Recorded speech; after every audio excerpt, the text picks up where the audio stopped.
Hi listeners, Benjamin here. It's coming up to the end of the year and we're going to have a little look back at some of the things that were covered in nature. And today we're going to be focusing on our news and views coverage that happened throughout the year. And to do so, I'm joined by a couple of folks from the news and views team. Andy Mitchinson, Chief News and Views Editor. Hello. And Holly Smith, a Senior News and Views Editor here at Nature. Hi. We're going to talk about some of the stories that you both covered in the News and Views section today. But before we do, obviously our listeners know exactly what a News and Views article is. We love them. I certainly read them all the time. But Andy, in case anyone's forgotten, maybe you could just give a quick summary of what these are. So we commission experts to explain to non-experts about the best things that are happening in science today. We cover a lot of nature papers, but we'll cover papers from anywhere. And we basically get these experts to explain things to you so that you don't have to read the paper. I mean, super helpful and covering a huge array of topics. Let's talk about what you both focus on. Holly, why don't you go first? What's your sort of area that you cover in the News and Views? So I'm a biologist by training, so I cover half of our biology content. That ranges from anything from neuroscience to genetics and even social sciences and environmental health, epidemiology, that kind of thing. Pretty small remit, just then. like half of all biology. And Andy, chemistry's your bag, right? Yeah, I deal with chemistry, which is not something I choose to admit at parties, but not just chemistry, anything that more or less involves molecules. Wow. Anything involving molecules is a fairly broad palette, I would say. It is, yeah. Well, let's talk about some of the News and Views articles that stood out to you both this year. And let's stick with molecules. Molecules in outer space. And this is from back in January. Yes. So this is all about the asteroid Bennu. So Bennu is a very useful asteroid for scientists because it has an orbit that brings it very close to Earth. And in 2023, NASA sent a spacecraft called OSIRIS-REx to Bennu to collect some samples.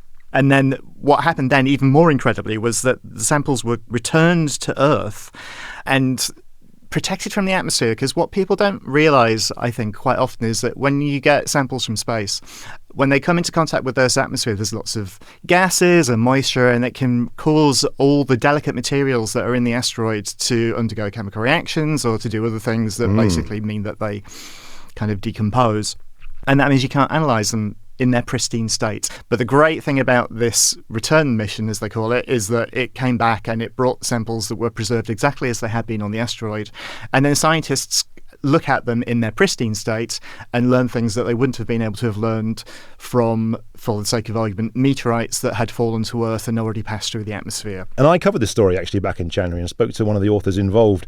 And this maybe gives a snapshot of what the very, very early solar system and beyond was like. Exactly. The thing about asteroids is that they're the remnants of these small bodies which were called planetesimals that went on to form the building blocks of planets.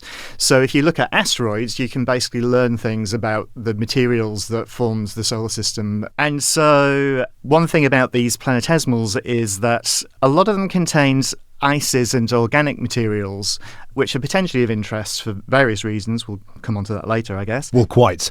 And as I remember it, ice is kind of central to this story, but actually the lack of ice is what it's all about. So the interiors of a lot of these planetesimals actually had like their own central heating system. These were radioactive materials. These radioactive materials, they decay, that produces heat. And so you might think that planetesimals a long way from the sun would just have lots of ice in them, but in fact there was water in there. And so there's been some analysis of samples returned from Bennu in the past that had shown that there are minerals in the asteroid that would have formed in the presence of water. But there's no water there now. So what happened to the water? And that's what this paper is digging into. So basically, the scientists that were looking at these samples, they did all sorts of clever chemical and microscopy studies, and they discovered salts that they compared with the salts that form in very saline lakes on Earth. And by doing that comparison, they concluded that water was lost from the body that Bennu was formed from through evaporation. So in other words, there was enough heat in the central heating system to cause the water to evaporate away. And that's important for various reasons. And I'm sure you decided to cover this paper in the News and Views because it's inherently cool. An asteroid was fist bumped in a deep space and samples were brought back. But adding context to what that means was important, because a lot of folks said, well, the reason that life exists on Earth is because an asteroid put these chemicals on there. But the News and Views you commissioned kind of unpicked that a little bit. It did, yes, absolutely. So the News and Views author said that one of the interesting things about the chemicals that form the building blocks of life is that they actually find it very hard to form in the presence of water. This might seem counterintuitive because, obviously you need water for life, but there are good chemical reasons why, if you're trying to form these molecules in the first place, the presence of water just absolutely messes things up. And now you've got this mechanism that demonstrates how water could have been removed from those salt solutions to form minerals. And the removal of the water could have been the thing that actually triggered the formation of the building blocks of life. And so that's one really important thing about this paper. And in fact, there was another paper published at the same time as the paper in Nature. It was published in Nature Astronomy, which reported that, yes, there are the building blocks of life in Bennu. They found amino acids, they found nuclear bases, which are some of the components that you find in DNA. And so, yeah, that's all really fascinating stuff to find. Another thing that the News and Views author pointed out, which wasn't reported in the paper, but he said there's been this mystery about the inner planets of the solar system, Mercury, Venus, Earth and Mars. So basically it's thought that these planets formed from these icy planetesimals that originally formed in the outer solar system, and then they migrated inwards towards the sun. But we actually know quite a lot about the chemical components of these planetesimals. And in particular, we know how much water would have been in them. And if you do the sums, what you find is that there would have been more water in these planetesimals than you actually find in the planets today.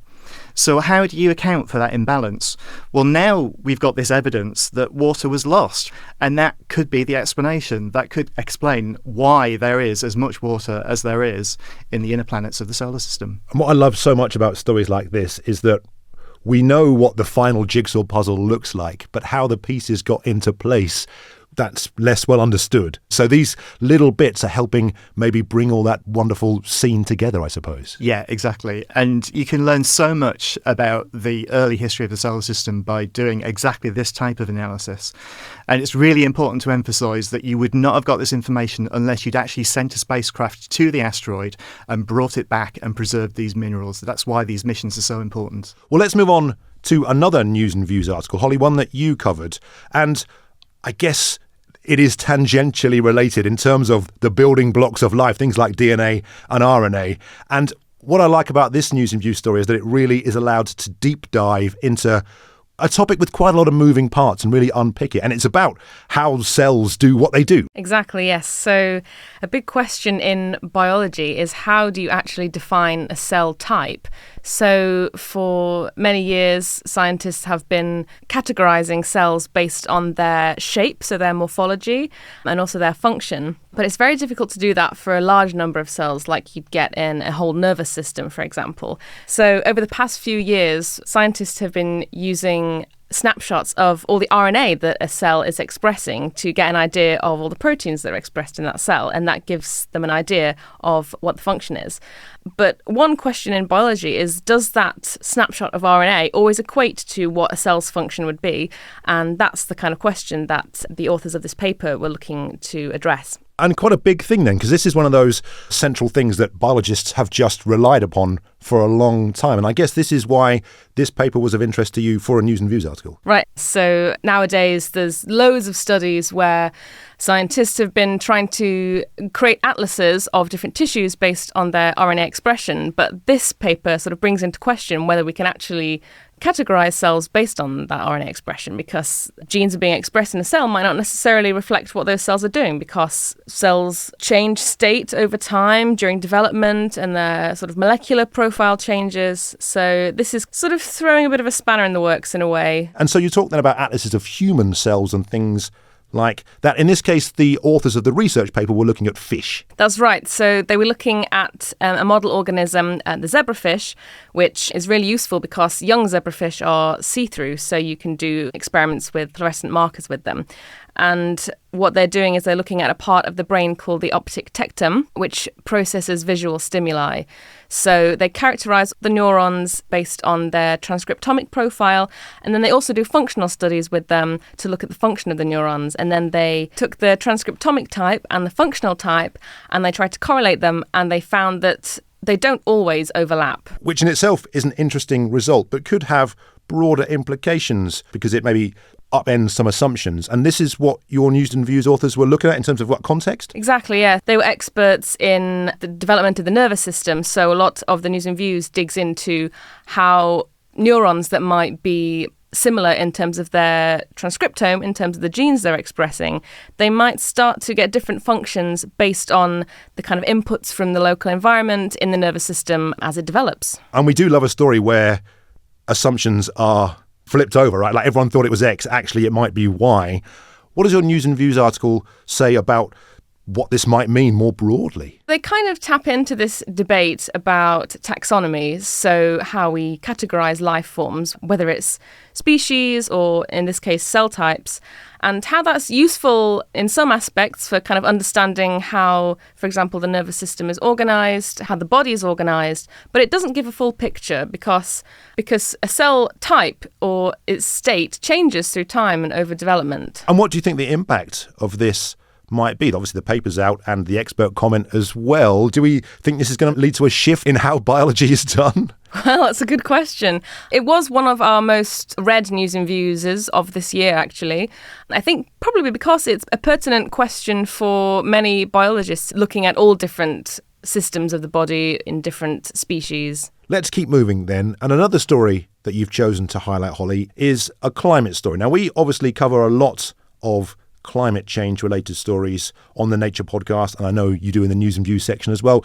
But this one maybe isn't looking at perhaps these overarching planetary scale things going on. It's looking at what's happening to people in a specific place, in this case, a city in India. Yes, this is a study about Mumbai, which is affected by heavy rainfall. And what this study does, it kind of looks at the intersection of public health and climate change. So it's really about how death rates in Mumbai change as extreme rainfall events affect the city. And the effects of climate change can seem quite abstract to a lot of people, but really not in this case. Right, exactly. So in this paper, they really quantify how extreme climate events affect people's health, especially how it affects those who are more vulnerable in society. So they find that with extreme rainfall and flooding, the increased mortality disproportionately affects women, young children, and people that are living in informal settlements where the infrastructure is not as effective at mitigating the effects of climate change. On obviously a really important topic, what was your thought process when this paper came in for why you wanted this one to be included and covered in the News and Views section? Well, we don't have that many papers about the intersection between social sciences and public health. So this one really stood out to me because the real world impacts are there and they're quantified. And I think one of the interesting aspects of this paper is it looked not just at the immediate effects of flooding in terms of buildings being washed away and waterlogging. It looks at the long-term health impacts. So effects on people becoming ill with waterborne diseases like diarrhea and how that disproportionately affects young children. And what you might think to be a single event actually has long-lasting effects in terms of people's health and their lives. And of course, one of the jobs of the News and Views article is to provide context about what this might mean more broadly, in this case, as we move forward into whatever the climate future has in store for us. What else did the News and Views author bring? So this News and Views author is actually based in Mumbai, and his research is about how being able to predict where rainfall will occur and how early warning systems will help the city of Mumbai prepare for extreme rainfall events. But he makes a point at the end that a combination of forecasting and urban planning, it has to come with acknowledging the people that are most vulnerable. And so that is a really important aspect of how we can protect the poorest people from the impact of climate change. Right. And emphasising the human aspect, as you say, is so important. And I'm sure we will see more of these papers coming forward as people do investigate this. Let's do one more for this year's roundup. Andy, let's go back to you. And it's a paper that as soon as I saw it, I was like, this is something. And we covered this in video and in pod as well. And there's a very easy way to describe this research in a sentence, Andy. What would that be? Duck on a rock. Absolutely. Well, not just duck on a rock, duck stuck to a rock. And a rubber duck at that, it has to be said. But what it's really about is about super sticky materials that can be used underwater. And so there's lots of situations where you need effectively glue-like materials that will work in wet environments. So you might think of something obvious, like maybe an offshore structure like an oil rig or on a ship. You might need to stick something to it. Or maybe less obvious things like in surgery, where you need to be able to basically seal up wounds using some kind of sticky material. And so there is a lot of interest in using these water-based gels, which are known as hydrogels, to be these really super sticky materials. That's what this paper was looking at. And in particular, it's trying to find a way of using AI, inevitably, to improve the way that we can design materials. Now, the problem here is that for many of the ways that you use AI nowadays, you need a large data set of information before you can actually train your model. And that's one of the key problems that this addresses. So there was no data, basically, in this field about how you would design a super sticky hydrogel. And so what the authors did here was they turned to the natural world, as so many people do, and they looked at organisms that already make their own super sticky glues that they use in wet environments. So you can think about things like mussels and bacteria, for example, that thrive in wet environments and which have to sort of stick to things to stay alive. What they did was they looked at these proteins, these super sticky proteins that occur in nature, to try and work out what are the fundamental characteristics of these materials that make them as sticky as they are. Having done that analysis, they designed hydrogels that mimicked the characteristics of the super sticky natural materials. And that gave them about 180 hydrogels that they then synthesized. They characterized them to work out their properties, and the data set they got from that was enough to actually then train a machine learning model that they then used to do further iterations of design. And this story, it really has a lot of things which are just so interesting, right? So you say machine learning, it's learning from nature, it's actually making a tangible thing, and we are flippant about it, but the way they tested it is something. Yeah, that's right. After they did several iterations of this machine learning guided process, they came up with these amazing materials that were sticky underwater, that retained their stickiness for a long period of time. They did some practical things, like they took a 3-meter pipe and drilled a hole at the bottom, filled it with water, and then slapped on one of these sticky gels, and they found that it stopped the water from coming out of the pipe instantaneously, and it could carry on doing that for at least 5 months without any problem. But the key thing, the thing that everybody wants to talk about, is they also showed that you could stick a rubber duck to a rock on the seaside and the rubber duck would not be blasted away by the tides or the waves. It was just there. It was sitting there with this zen-like appearance on its face, staring out into sea, regardless of whatever the sea was throwing at it. And Andy, why did you choose to cover this paper in the news and views section? So the key reason I chose this is because, joking aside, this is a really important development in the field. As I said before, it's really hard to use machine learning to design soft materials, and this, although it was used to create sticky underwater gels, could be used to design lots of other things as well. And the news and views author made the point that you might think nowadays that AI is just still being scoped out as a method and people are sort of tentatively trying things out. But actually, no, in material science at least, it's already there. It's this big tool that people are using it all the time. It changes the way that people think about doing their research, and this is a really good example of that.